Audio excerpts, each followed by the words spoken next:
All right, I think I'm going to get us started. I've noticed in this new virtual world that everything actually starts on time. So we're starting at 1:02. Thank you all for being here. I wish we could see you all because I know there'd be a lot of wonderful faces and people that we know and love, but we can't because it's a webinar. So I'm going to turn the microphone over to Michael Yelnowski, who is our dean. Michael has been the dean at Roger Williams Law School for the last 6 years. After today, he has 39 days left as dean, which he's kind of excited about. But I want you to know that he's probably one of the only deans in the country who also teaches in our externship program. Michael has run the judicial externship program for the last several years, and it's going to be one of his responsibilities when he goes back to the faculty. So, Michael, thanks for being here.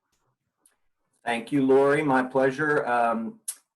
The excitement that I'm feeling about what happens 39 days from now is rivaled only by the excitement that my faculty and staff colleagues are feeling about what happens 39 days from now. I just want to thank the many of you on this call who have been regularly supervising our students in externships and internships and pro bono projects over the years. These experiences are an invaluable feature of an education at RW Law, and we could not do it without you. I especially want to give a shout out to our alumni in that group and also some members of our board of directors, some judges. So thank you all so much for the work that you have done and the work that you will continue to do. I also want to thank and welcome those of you from near and far who work with other students from other law schools. Your work is helping to better educate lawyers, which is good for everyone. And so much of the work that students do in these settings provides service to individuals and organizations in need, many of whom would otherwise go unrepresented. So I salute you for that work and welcome you here today.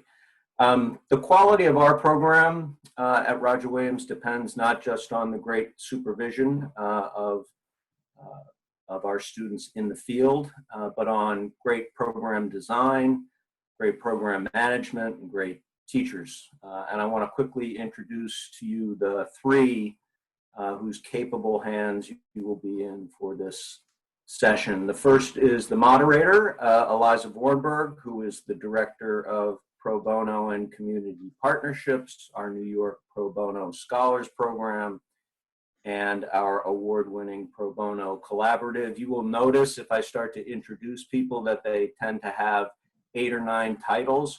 Just so you know, we only pay them for one job. We just give them 5 or 6. It's part of the business model.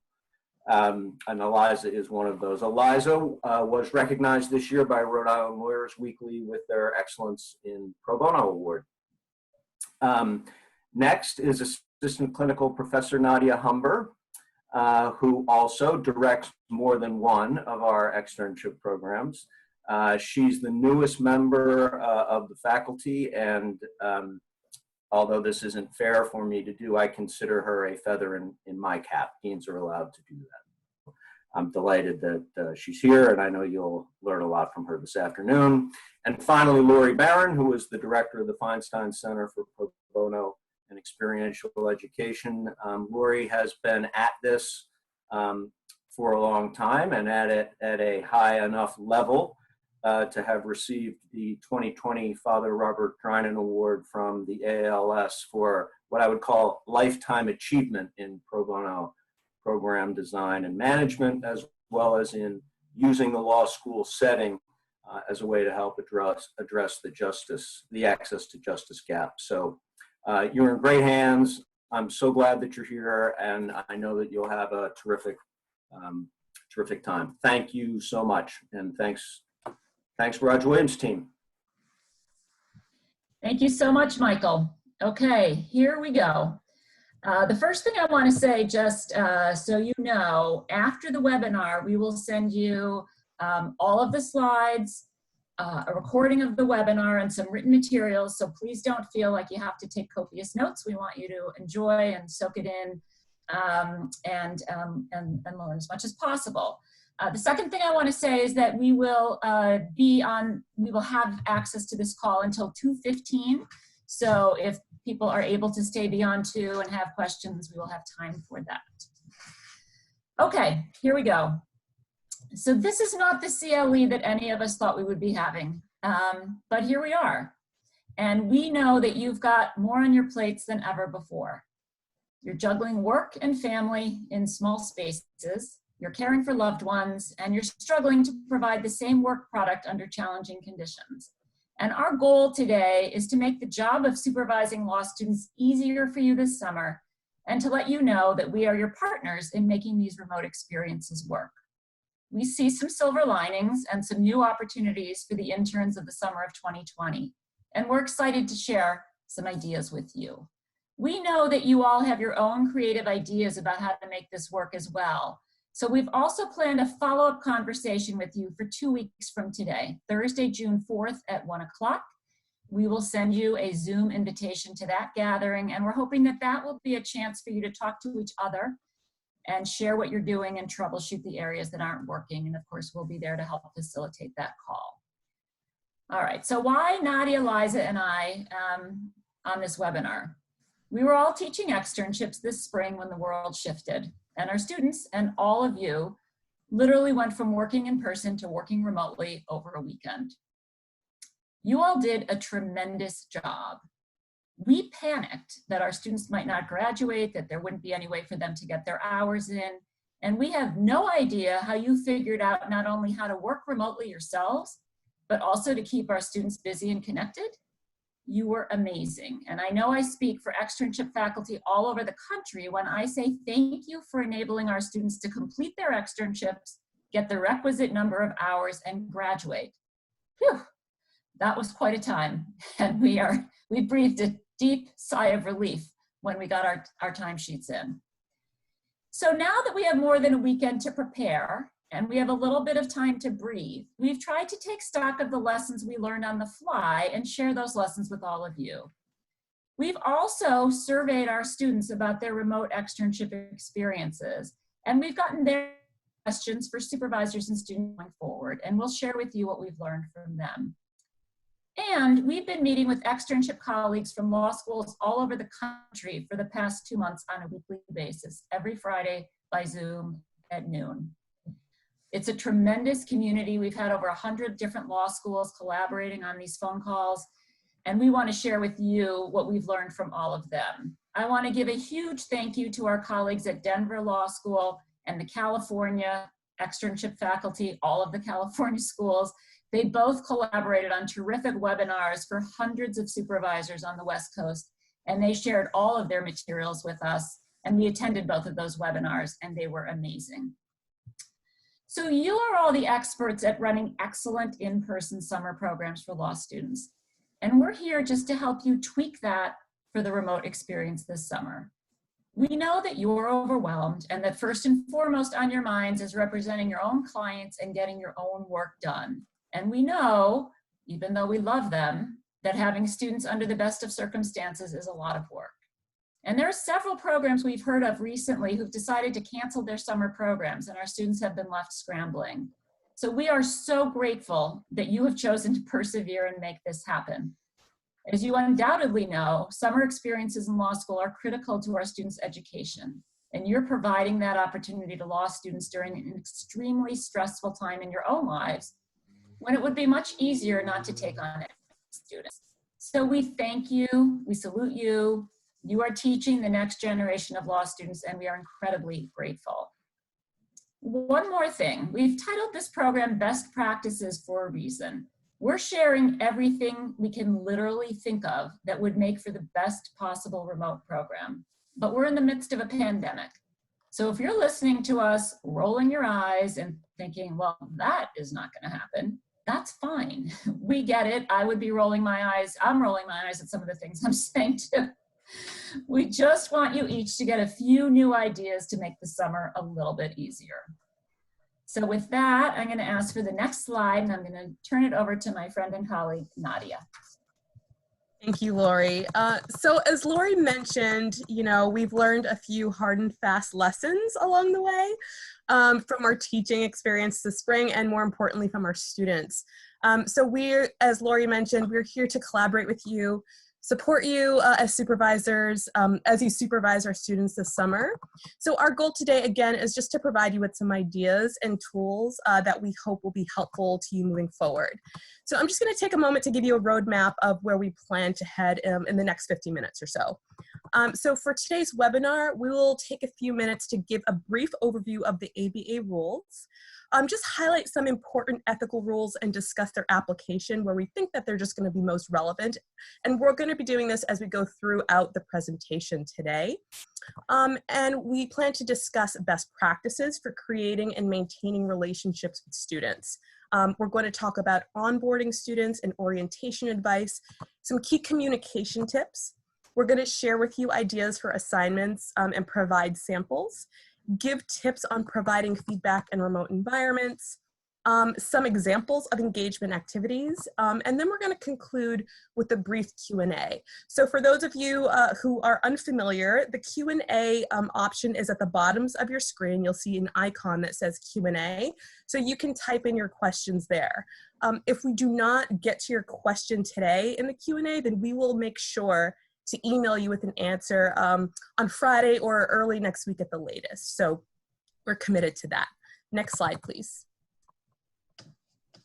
So as Lori mentioned, there's many of you on the call today. I'm seeing about 150 participants. Wow. So there's so many of you. Thank you again for being here. So in this group, you are all supervising a variety of students ranging from externs, interns, pro bono volunteers, etc. And so for externs, we just want to remind you that the ABA rules still apply even in a remote setting. So we hope this webinar will be helpful for everyone to navigate these rules. But to start off, we want to hear from you, our audience, about your initial thoughts for managing your summer program with a polling question. So if we could just queue up the poll. Okay, so the question is, what is your biggest concern about supervising law students this summer? Providing substantive work, including the student in work environment, not enough bandwidth to properly supervise, maintaining confidentiality. So we'll just give you a moment to fill out the poll.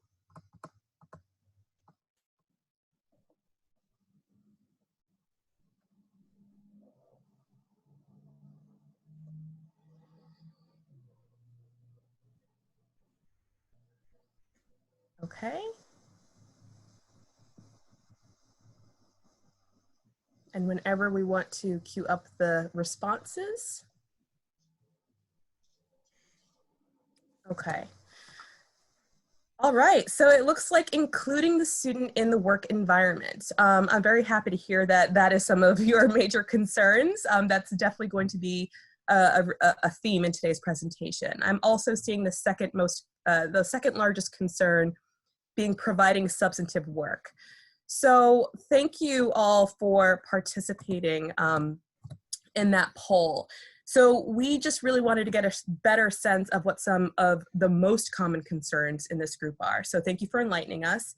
And again, like I said, we're going to address many of these concerns in the webinar today. So hopefully by the end, you feel as though you're leaving with some concrete tools. And now I'm going to hand it over to Lori to just talk a little bit about the ABA rules. Next slide, please. Oh, Lori. I think we're Next slides are up. Yeah. There we go. So the ABA rules for externships still apply, right? They have not been suspended in the midst of this pandemic. And while these only technically apply for externship students and supervisors, they're really a best practice for everybody else. So the standard requires that you provide students with a substantial lawyering experience that is reasonably similar to the experience of a lawyer. And we know you always do that. It also requires that we provide students with multiple opportunities for performance and multiple opportunities for not only self-evaluation, but for feedback from the site supervising attorney. So that's what you've always done. We know that's what you'll continue to do, but you don't have to read the ABA rules. We do, and we like to tell you which ones are important. So next slide, please. So we know that you are all masters at the ethical rules that apply to your practice areas, but we want to flag the ones that we think may be more important to pay attention to this summer. And the first one is confidentiality. And it's all different because now we have to safeguard materials off-site. I suspect and know that many of you never let students take home files or work on their laptops, and I greatly appreciate that. But now our students are only working at home. So what are your new policies and protocols for maintaining confidentiality? We hope that you'll address that with the student. The second thing that might be a little different this summer is conflicts of interest. A lot of the internships and externships that our students will have this summer with you may not be full-time, and we understand that. And our students are now sort of scrambling to patch together a few different things for the summer to get as much experience as possible and keep their plates full. So it's possible that they're doing pro bono for another organization, and they may forget to tell you about that, so please ask them. The last two rules, 5.3 and 5.5, and student rules, Nadia will talk about later in the presentation. Next slide, please. So think back to your law school summer experiences, maybe your experiences during the semester. What made them stand out? What was so special to you? And when you think back on those summer experiences, perhaps it was the first time that you could imagine yourself being a lawyer. Perhaps you'd had a difficult first year, hated getting cold called, and thought this wasn't for you, but when you finally got into the public defender's office or the AG's office or a private firm, you realized that you love this and you belong, right? So it's the first time, perhaps, that you really feel accepted and welcomed into the profession. And think about what makes your workplace unique now, right? It's the people that you work with, it's your clients and that sense of satisfaction that you're helping someone. It's the camaraderie, the collaboration, the brainstorming, celebrating when things go well, commiserating when things don't go well. It's that shared experience in the office that's often unplanned and just happens. And our students learn a lot by being a fly on the wall for your conversations, walking back and forth to court, debriefing over a cup of coffee. Why did the judge do that? Why did that meeting go that way? What just happened? I had no idea what was happening in there. And we're worried that that's what's going to get lost this summer. And that's what we're trying to help you recreate. And it won't happen unless we're all intentional about it. And that's actually one of the silver linings. That intentionality will help us build even stronger programs because we can't leave anything to chance. Nothing will just happen unless we make it happen this summer. So when we think about supervision, we think about it in the following framework. Next slide, please. And a shout out to our colleague, Susie Harrington-Steppen, who helped us prepare this presentation, did her own CLE about supervision a few months ago. And she came up with this framework of the three components of effective supervision. And it all makes sense when you think of it in this framework, right? It's all about the relationship between the supervisor and the student, the quality, variety, and context of the assignments that you give, and the feedback. Next slide, please. So as we think about preparing for your law student this summer, we're going to start by focusing on the relationship piece. And whether you know it or not, you are the most important element in your student's experience. When we ask our students what their summer experience, it's almost always you. I loved my supervisor. My supervisor was amazing. She included me in everything. I had the best time because my supervisor was fabulous, right? You are 90% of the experience, and 90% of their experience is about that relationship. So the relationship between you and your student can really make or break a summer. Our students look up to you, they learn from you, they hang on your every word, and they want to be you. So thinking part about how to create that relationship with your student remotely is really the most important job for you for this summer. And that's the fun part. You can be really intentional about how you build this relationship. And you also have a chance to be transparent with your student about the details that are going to be harder because things are remote. Next slide, please. I'm going to talk in detail about onboarding and orientation, and this will all be in a handout that we will email to you. So again, don't worry about taking notes. So onboarding is what happens before your student gets there. And unfortunately, it needs to happen before your student gets there this year because otherwise nothing will be ready to roll on day one. Gone are the days when your student can arrive and you drag them with you to court and introduce them to everybody in the office and have lunch and the student is good to go, right? So we recommend that you talk to your colleagues in the office before your student gets there about how much work you really have for an intern this summer. Maybe full-time is not going to work for you. We hope that you'll be realistic about the number of hours of quality work that you and your office really have, and that you don't feel any pressure from us to give more than you have. We hope you'll have buy-in from your office, that you're all in this together, and that you're committed to backing each other up. And we suggest that you schedule a call now with your student before the first day, even if it's Tuesday, unless they already started on Monday, to talk about your expectations in advance. One of the most important things is the work schedule. Our students love structure. And we recommend that you start by thinking about yourself and your own needs this summer. What's your schedule? Are you homeschooling your kids? Are you caring for others? Are you immunocompromised?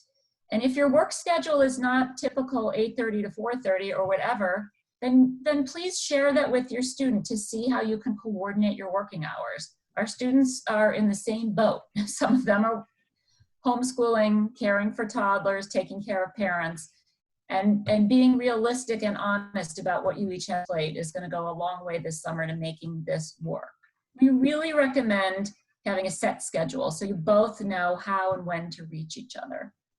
And we ask as well that you be really explicit with your students about attire. We've all gotten a little casual over the last several weeks, so, and our students especially have in classes by Zoom. So please tell them what they should wear for web conferencing calls with the office. Might there be emergency Zoom calls so that they should be dressed professionally every day? That's fine. Whatever your needs are, please tell them. Technology is the next biggie that we need to focus on. And it would be really ideal if this could be set up before your student's first day so they can actually work. So what platform is your office using? Are you allowed to use Zoom? If it's the government, maybe you have to use WebEx or Microsoft Teams or Google Hangout or Slack. What's the program and does your student have it? Can your student download it? Can your student get trained before they arrive? Can your student use her own computer? We heard yesterday on a call with a student that she was waiting for the arrival of her federal government computer to be shipped to her from DC. Does your student have reliable Wi-Fi? What access does your student need to have to be able to work on your files, access your templates and your resources? Are you using VPN? From the survey that we did, we found the biggest frustration of our spring students was not having access to the files that they needed. How and where can your student save her work? Is she allowed to save anything on the desktop? Do you want her to save it in a shared drive that she can access? Should she just email it to you and then double delete it? Can she share your calendaring system so she knows what's on your plate? Can you get your student a professional email address before she arrives? What about a phone line so your student's not using her own cell phone to call a client or a witness or opposing counsel? Google Voice has free phone numbers available, and that's a great alternative. We use it constantly with our pro bono projects. And lastly, does your student have a set number of hours that she must reach? It's good to know that in case emergencies come up. The next big one that I've already talked about a little bit is confidentiality, but specifically ethical considerations for the home office. We ask that you find out where's your student literally going to be working. Assuming it's at home, do they have a confidential workplace where no one else uses the computer or can hear them on a phone call? If not, what protocols do you want to put in place to protect confidentiality? Does your student have a printer? Are you comfortable with your student printing? Do they need a shredder? So all of that is really important to figure out. Conflicts of interest, I already talked about. Your student may be patching together different kinds of pro bono or paid work, but your student might also be taking summer classes in the evenings. A lot of our students, unfortunately, rushed to sign up for summer classes when their internships fell through, or because they need money this summer and that's the only way they can get financial aid. They have, at least at our school, they have to take 5 credits in order to get financial aid to live on. So your students might be in summer classes that could interfere with evening work obligations. And then, as I've already said, you really need to share your own obligations and check in regarding their obligations. Your students are, they may have a spouse who's a frontline hospital worker. They may have parents in need. Oversharing is probably a good idea this summer. Normally we would say keep your boundaries, don't share too much, wait until the time is right. But this summer, they really need to know what your constraints are and you need to know what theirs are. And lastly, sorry, not lastly, I have other things to say. This may be the first time your student has worked remotely. And as we all know, it can be really challenging. So helping your student figure out what working remotely looks like for him or her, sharing with your student your own challenges and how you find balance. Encourage them to step away from their workplace occasionally and get some fresh air. You want them to know that you might not need them tethered to the computer from 8 to 5 and they can take breaks. And last but not least, that first phone call is a good time to check in with your student about the coursework that they've had, their goals for the summer, how they feel about their research skills, writing skills, oral skills. What skills were they hoping to develop? In the externship program, we require that they talk to you about a professional development plan, but that's certainly a best practice for all of us. And the goals that they had when they accepted your offer in, October, January, even March, may not be realistic anymore. And we hope that you'll have an honest conversation with your student about what may or may not be possible now. And we have a lot of ideas coming up for different things you can do if the standard program has fallen through. And we also just want you to remember that if you have 1Ls or rising 2Ls as we call them, they haven't had professional responsibility and they haven't had constitutional law, at least at Roger Williams. So please make sure you know what coursework they need to do the work that you're assigning them. Next slide, please. So once you've onboarded your student, it's time to think about what orientation is going to look like and how it will be different this summer. And this, again, is all about creating that community for your student. So orientation should ideally be done over video. Under normal circumstances, this is the time when your students begin to understand intuitively the culture of the office and they start building that community. But nothing's going to be intuitive this summer. So you might consider talking explicitly about what the culture of the office is. How formal are you? How do you want to be addressed in an email? How do people address each other? Unless it's judicial chambers, does everyone use first names or should they be using Mr., Ms., attorney? You unfortunately need to be explicit about this. And we hope that you'll provide context for the students about your office in the time of this pandemic. What you did pre-March 15th may be very different from what you're doing now. How has the substance of your work changed? Who's working in person? Who's working remotely? What's the schedule?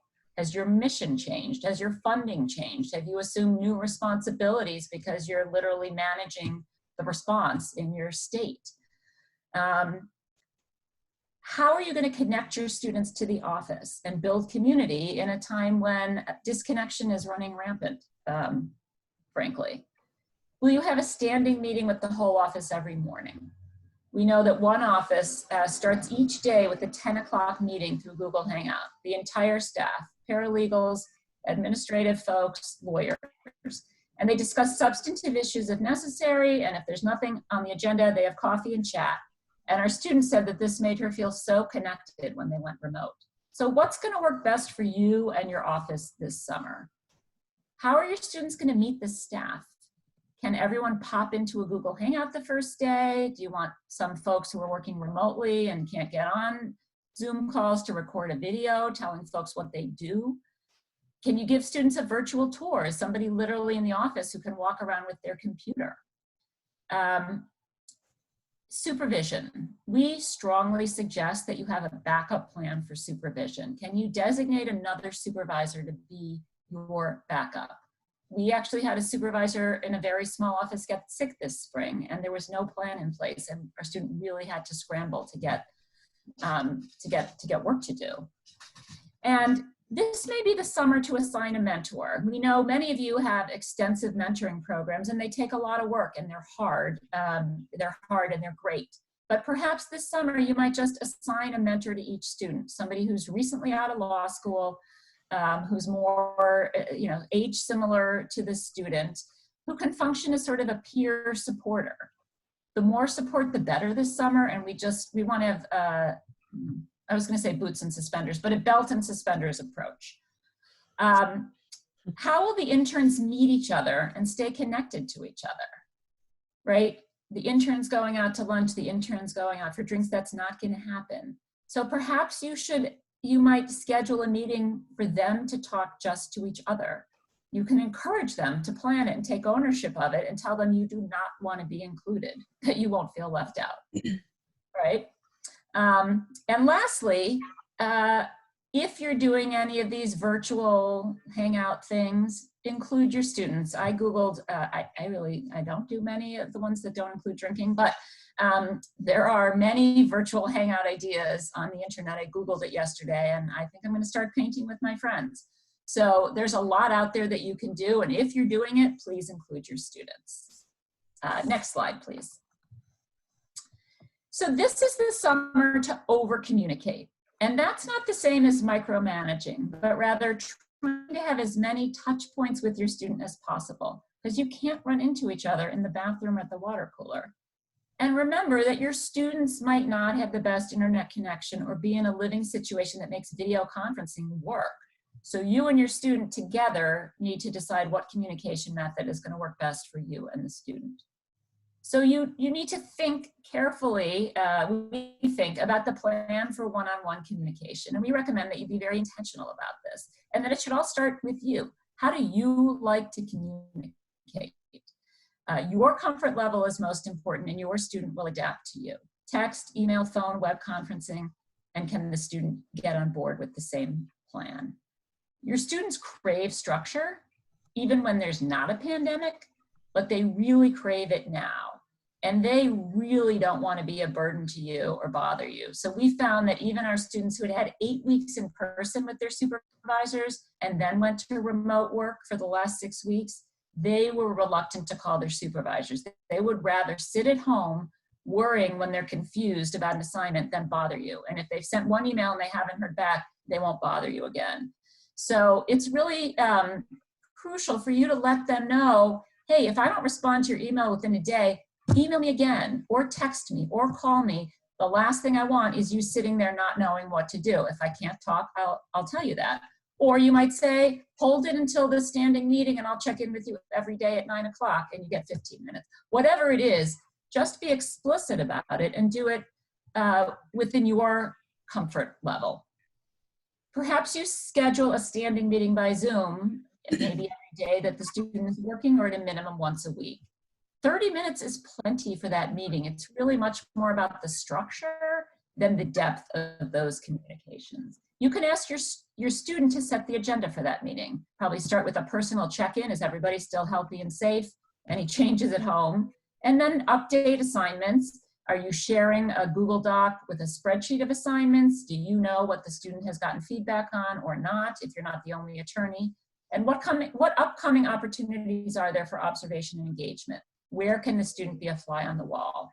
Maybe you want your students to email you a status update at the beginning and end of each day, at the beginning and end of each week.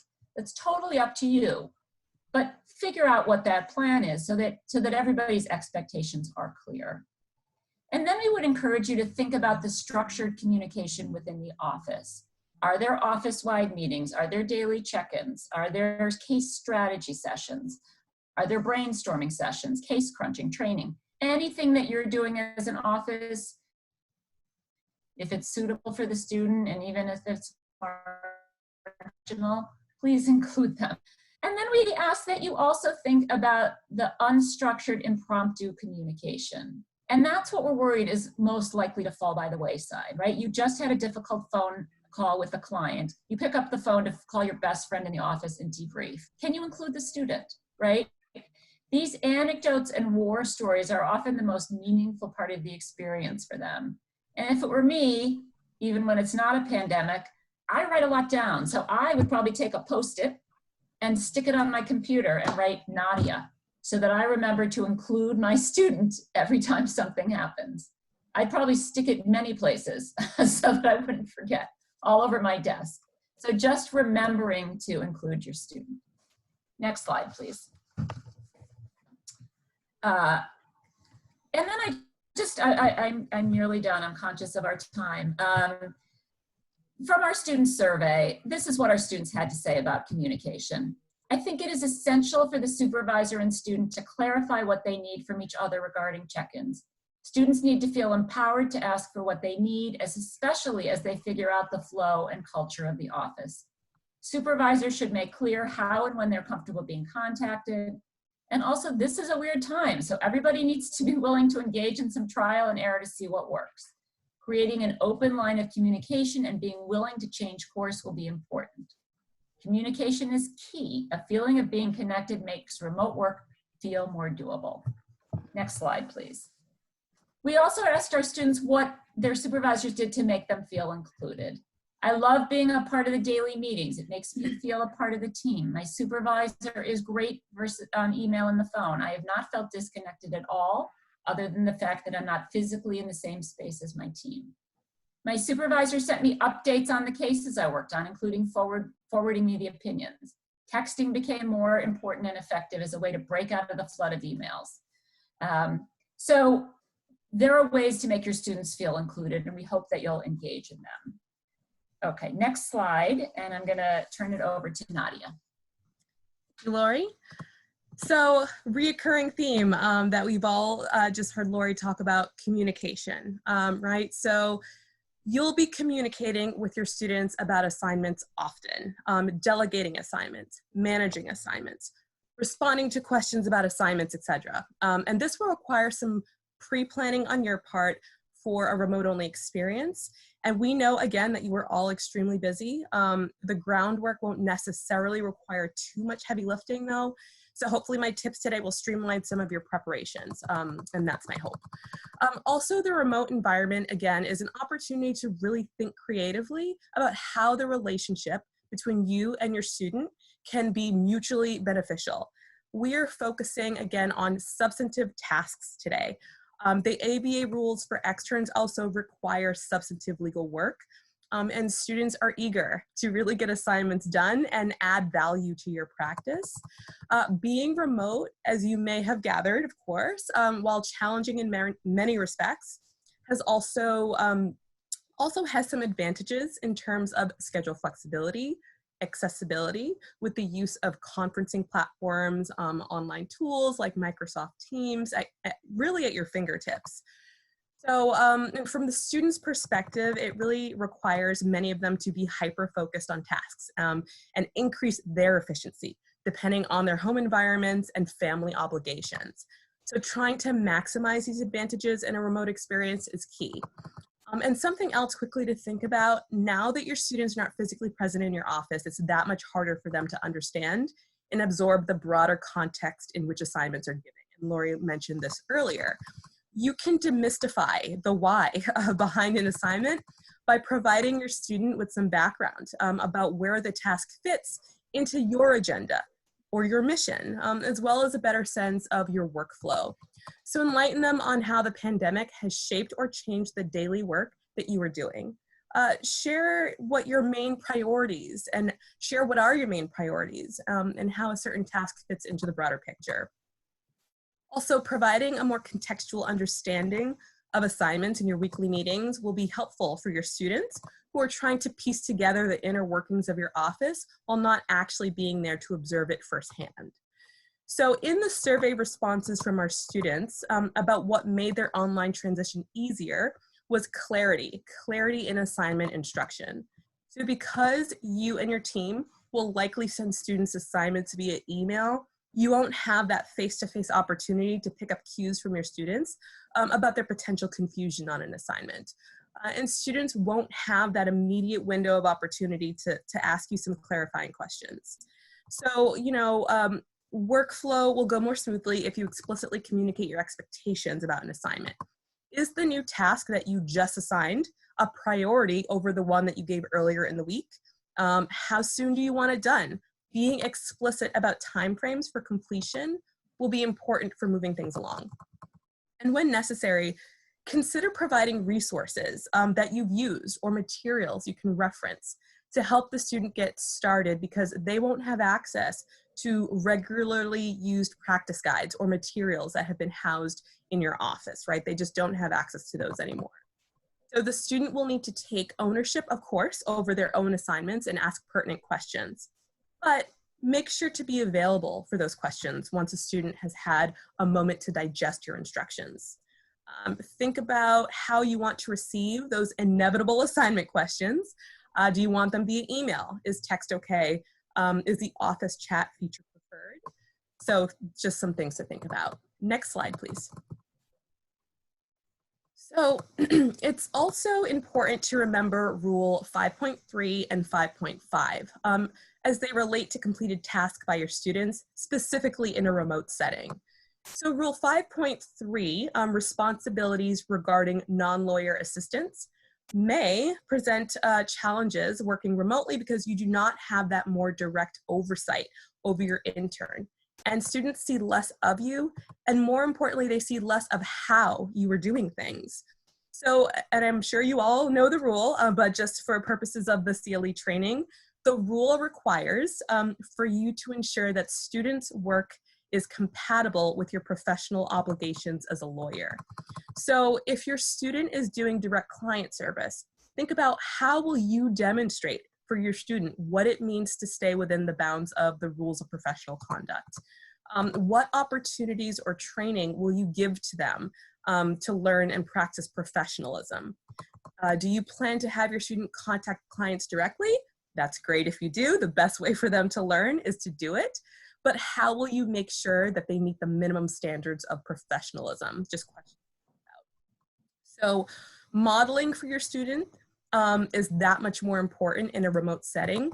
Showing them how to engage with clients directly, how to conduct contract negotiations with business partners, or a mediation with opposing counsel will be important strategies for complying with Rule 5.3 this summer and potentially in the fall. Similar challenges do arise with Rule 5.5, which is the unauthorized practice of law. So again, for those of you, I know you know this, but just to reiterate, the rule requires that the student attorneys cannot engage in the unauthorized practice of law by holding out to the public or otherwise represent that they are admitted to practice law in your jurisdiction. So there's so many of you on here, and for those of you who are supervising student attorneys using your bar numbers, I'm sure you already address this in your student training. Being remote, though, may require your students to be more visible about their student attorney status online and in direct client communications more than before. So consider requiring students to have their practice rule status in their professional and personal email signatures. When using web conferencing technologies, if the student happens to log in separately, have them include next to their screen name their student practice rule and status in the event that you don't get around to introducing your intern as a student attorney. I'm sure you all have your own best practices, but these are just some ideas on how to ensure your students are clear about their student attorney status online. So now I'm going to share with you some ideas that we have brainstormed with our colleagues and tasks that our students have expressed to us were substantive and really enriched their learning. And I'll share ideas with you from 3 vantage points. The first is types of research and writing assignments. The second is observation opportunities. And the third is presentations. Next slide, please. So for types of assignments, when students transition to remote learning overnight, we learned from our students' survey responses that the bulk of the assignments for the last 5 or so weeks of their experiences were long-term research projects. And this made sense at the time because we were all just trying to stay afloat. Long-term research projects are good to have, especially when you experience moments of downtime in your office. But, excuse me, they really should not be the default for an entire remote summer experience. So if you do assign a long-term research project, again, which is fine, but even in the best of times, students can get lost in these projects. So best practice is to plan check-ins about the research in regular intervals. This also signals to the student the importance of the research that they're doing. Also earlier, I mentioned the importance of providing a contextual understanding of tasks.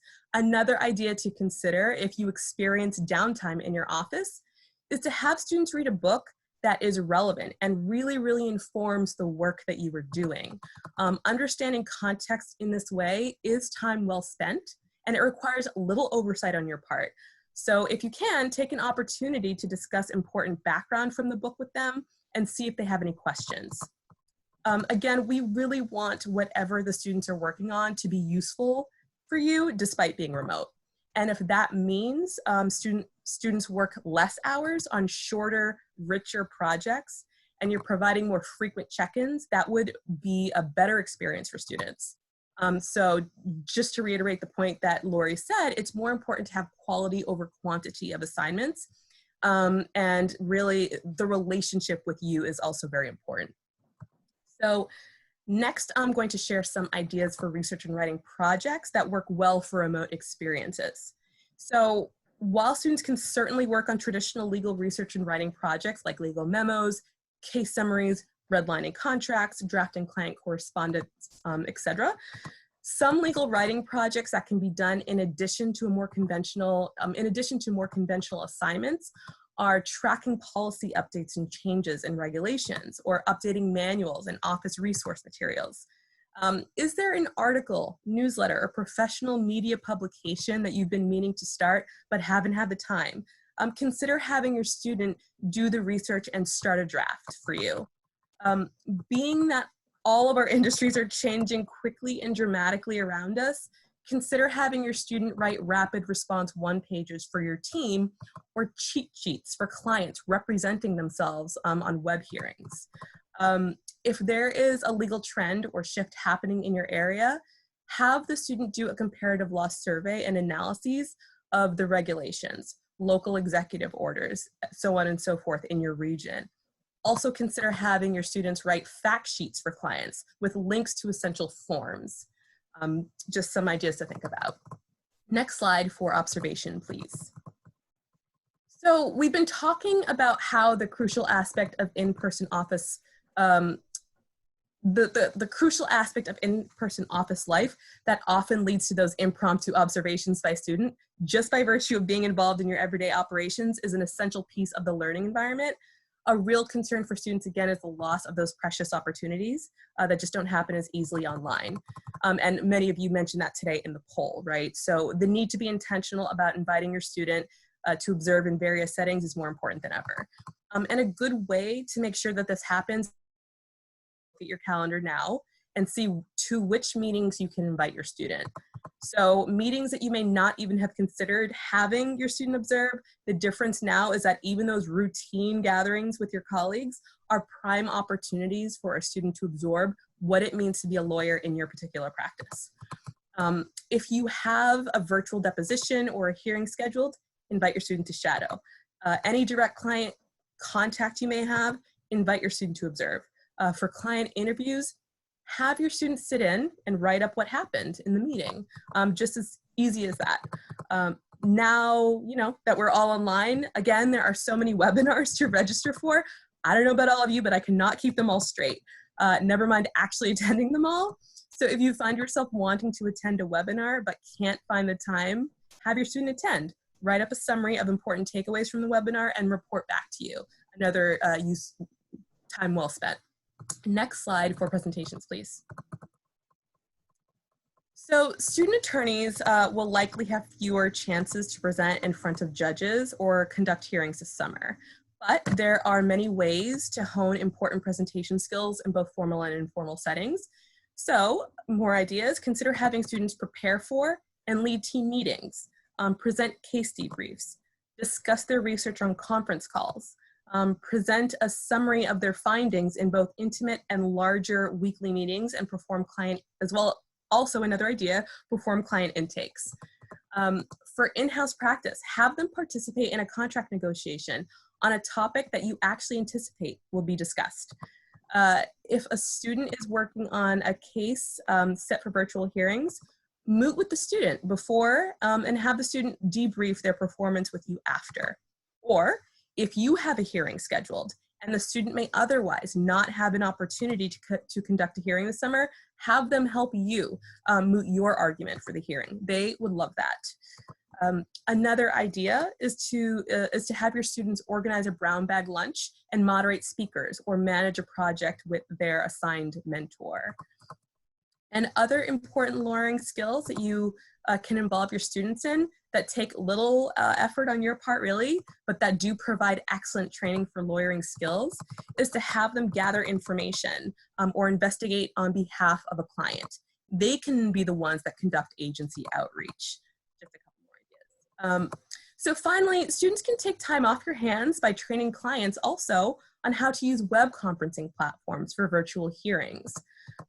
So again, just some ideas we've come across that we want to share with you. We'll also be providing all of the attendees today with a list of these assignment ideas. And so you will likely have, I'm sure you all have many more ideas for students for their assignments that are more directly related to your practice, but this is a list that we want to give you just in hopes that it might add to your toolbox. Next slide, please. So next I'm going to talk a little bit about feedback. Next slide. After students transitioned to remote learning this spring, the receipt of feedback was harder to come by. One student said in response to our survey question about receiving feedback after shifting to online, quote, "My feedback just dropped off. My supervisor was overwhelmed with extra work related to the pandemic." Understood. Feedback dropping off was the case with many of our students this past spring, and feedback really is a third and equally essential piece of the RAF framework that we've been discussing today. So for a remote experience, the best practice is for feedback to be built into your summer program. Build it in. Also, the ABA requires that externship students must receive substantive feedback from their supervising attorneys in order to earn academic credit. So knowing that it will be that much harder to give it, we want to share some tips on how to think about feedback so that you can more easily build it into your communications with your students and into your program. So you can give feedback in quick debriefs after calls, meetings, hearings, provide written feedback or comments and track changes, etc. The online environment really does present a unique opportunity for co-editing written documents simultaneously. Students would love it if you use Google Docs, for example, or similar platforms to discuss edits and provide feedback. Next slide for type of feedback, please. So at the law school, we teach students about different types of feedback and share literature on how to receive feedback. We largely pull from the book, Thanks for the Feedback. I don't know if any of you are familiar with this, by Douglas Stone and Sheila Heen. A lot of rich resources from these authors. At the start of the externship seminar, we talk with students about 3 different types of feedback and how to best elicit the feedback from you, their supervisors. And the 3 kinds are appreciative, coaching, and evaluative feedback, otherwise known as ACE. So just a little bit about appreciative feedback. This is when supervisors comment on student performance with positive comments such as, "Your work is great, you're doing a good job, we're so happy that you're working with us." So for a remote experience in particular, appreciative feedback is that much more encouraging. It's quick, easy, and at the very least, it lets the student know that they are doing something right. Coaching feedback. This is the kind of feedback that we encourage our students to try to seek. Coaching feedback or constructive criticism is a type of feedback that will actually help a student improve upon their current skill set. So for a remote experience, this feedback is essential. And an easy way to give quality coaching, an easy way to give this type of feedback is by doing it frequently, accurately, specifically, and in a timely manner. And this is otherwise known as fast feedback. So frequent feedback via email, post meetings, and chats via text, however brief, is more important and more realistic, honestly, in a remote experience. We are not asking you to teleconference with a student for an hour each week, but you can certainly create time here and there for substantive feedback on a project. Just try to plan ahead for when these longer feedback sessions take place and put them in your calendars. One tip to think about when sharing coaching feedback meant to inform students about an area of needed improvement specifically is that it's usually best to be given in a conversation. So using a conferencing platform or a phone call is really the best way. And this helps to avoid any misconstrued tone or intent of that feedback. Accurate feedback is self-explanatory, and specific feedback is also self-explanatory, but one tip is that you can determine on what specific assignment you'll be providing feedback, or you can have the student take the lead and let you know on what they would like to receive feedback. So timely feedback, as you've probably gathered, means to try to do it within a reasonable period of time, and for remote experiences, timely feedback can really just enhance the student's experience tenfold. Finally, evaluative feedback is how students compare to others. So how does their performance stack up in comparison to past or current externs? So considering the evaluation criteria is happening right now during a pandemic, unlike past externs, just try to take this into account when providing comparison feedback to students about past work received. So hopefully this framework for providing feedback is helpful, and now I'm going to turn it over to Lori to moderate our Q&A. Wow, 2 o'clock, almost 2 o'clock on the dot. We did it. Well, I'm going to ask you to go to the next slide, Lisa. We will stay on for Q&A until 2:15 if people have questions, but I just want to be clear, I'm seeing some questions. We will send a link, send an email to all of you with a link to this recording, some written materials, the slides, and we'll also invite you to our next conversation, which will be 2 weeks from today. That'll be in a Zoom format so that we can all talk together. And Nadia and Eliza and I will be here to moderate and facilitate that as well. And I want people to know that we are on the next slide. We are absolutely available for you. Email us. We want to help. We know you're from all over the country. And we've still got many of you who stayed online for the whole webinar. So thank you. I think we'll go back to the Q&A. And if anybody can stay on with us, feel free, and Liza will ask us some questions. Okay, I actually don't have any questions pending right now. We did have a question about materials, and you just answered that. Oh, here comes one.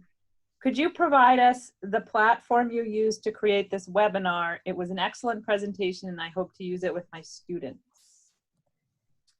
Absolutely. We are using Zoom Webinar, which is, it's owned, the license is owned by our admissions office. So I don't know if, how to get access to it. I assume it costs a little bit more than the regular Zoom, but it's, it can accommodate hundreds of people. So send us an email. We're happy to tell you what we know.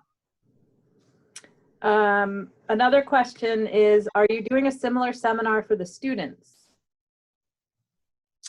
Yes, well, our career development office is hosting that on June 1st. And certainly in the externship program, which Nadia teaches. Do you want to talk about that a little bit, Nadia? So our externs will do a lot of this. Yeah. So in the externship program that we teach, we do what's called a boot camp before the classes start, just to really orient students, talk about professionalism and practice, that sort of thing. And so this summer, we're specifically going to focus on some of the concepts that we talked to you all about today, certainly about professionalism and those sorts of things. So we are prepping our students as much as possible with all of these. Right.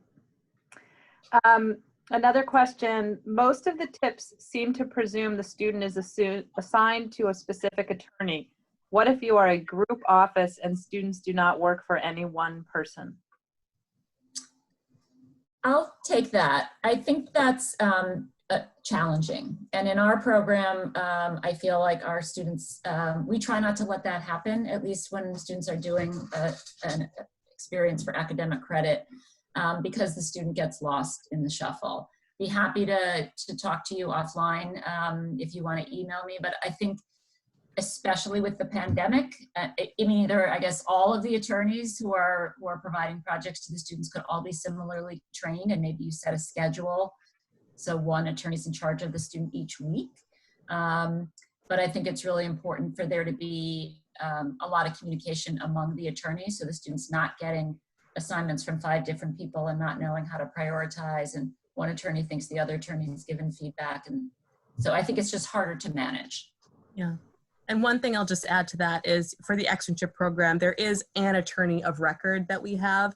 So typically that tends to be the go-to person, even though I know at one of the companies that is in the externship program, all of the attorneys are assigning tasks and working with the student, but that's my one person. So it's a question of who's going to be in that mid-semester meeting, who am I going to be speaking with about the student's performance, that sort of thing. So it can be a group effort with someone central to contact.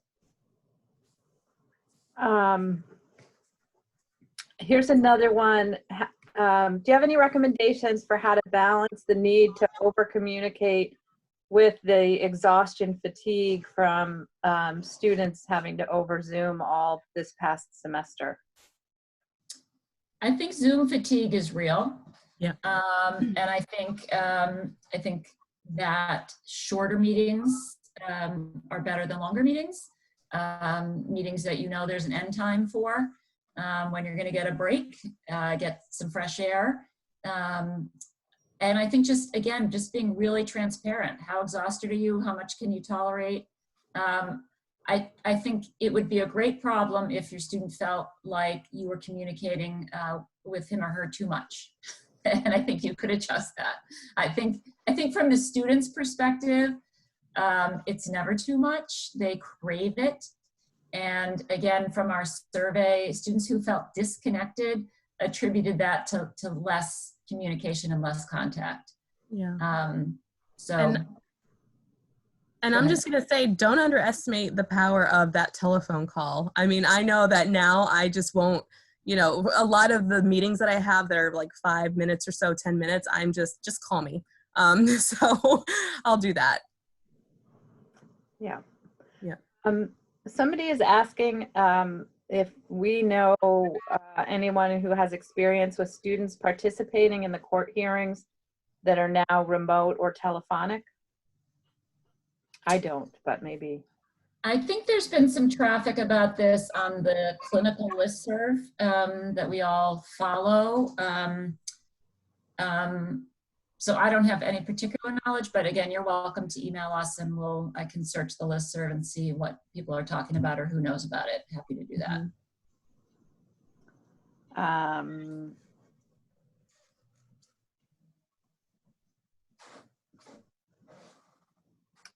Here's another one. Our office is structured as specialized units, and normally our interns are assigned to particular units. Now with the pandemic, how do I deal with breaking the news that they're going to possibly have to be jack of all trades? I think students would find that good news, actually. Yeah. Students, I feel like the summer is a time for them to experience lots of different things. So I wouldn't think that that's bad news. And I think I think our students have shown us how resilient they are. Like nothing could be worse than what they've just gone through. If you put even 5 minutes thought into planning for remote learning, it will be more than they had when they went into it, because nobody had any preparation. So that sounds like a gift to me. I wouldn't worry about that in the slightest. Not in the slightest. And I think students understand that it's difficult out there right now. They have peers that don't have experiences that they can depend on this summer. So there is an appreciation for any experience. So the fact that you're offering a varied one, I think, again, is a gift. Somebody asked if the interns, meaning the non-externship pro bono interns, have access to the boot camp that we do for our externship. Sorry, what was the question? I missed that. The boot camp that we do for externships is really just for the externship program. We don't do a comparable program for our pro bono interns. But I would say our career development office really takes the lead on summer internships. and is doing a session again, for our students on June 1st, but our career development office really works with students on how to get the most out of their summer experience. And I think just like these programs are going on for supervisors, a lot of law schools are doing them for students too. So we will be for our students through career development, and for any of our students who are working in pro bono, they certainly get orientation and training before they go out, typically for any of our projects. But if otherwise, we may leave it more to the office, I'd say. What are we emphasizing in our training to students that we believe helps them coordinate most effectively on all of these points? I'm just going to start by saying, particularly over this last semester, I emphasized not being shy about reaching back out to supervisors or other people in the office to seek out assignments or talk about assignments. Mm-hmm. Yeah, we always talk about with the students being proactive, and I think, we're just encouraging them being proactive in seeking assignments that much more this summer. I would agree with that. Yeah, and you really communicating with them when you want to be communicated with and when you don't. It's fine to say, do not email me or text me except during these hours, and then the student can just wait.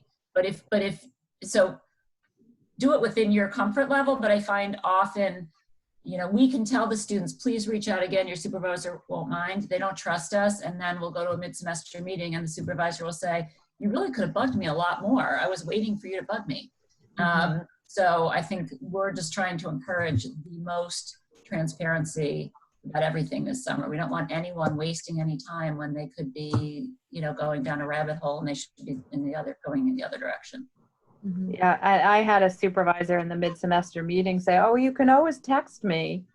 And in the debrief, the student said, one of the things that was great about the mid-semester meeting was realizing that I could text my supervisor, something I'm sure, would have been happy to know earlier.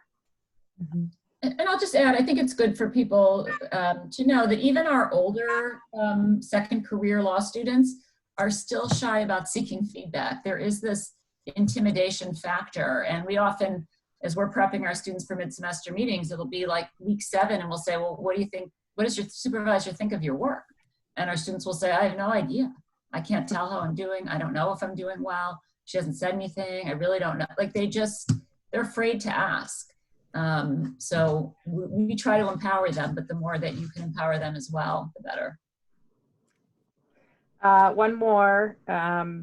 If offices intend to open to some degree this summer, what considerations should be taken into account to ensure safety and comfort?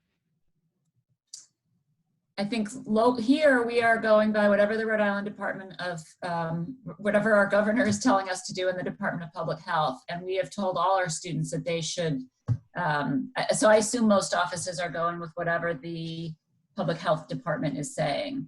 Many law schools, I think, are not letting their students physically go into offices until the public health situation changes. So I think, again, it depends on the state and your office and all of that. And if it is required for whatever reason, we do have the policy of not letting students go, but if it is important for your practice or a project or what have you, they can sign a waiver and be allowed to go, but we really encourage them to abide by the regulations and the state regs and health recommendations.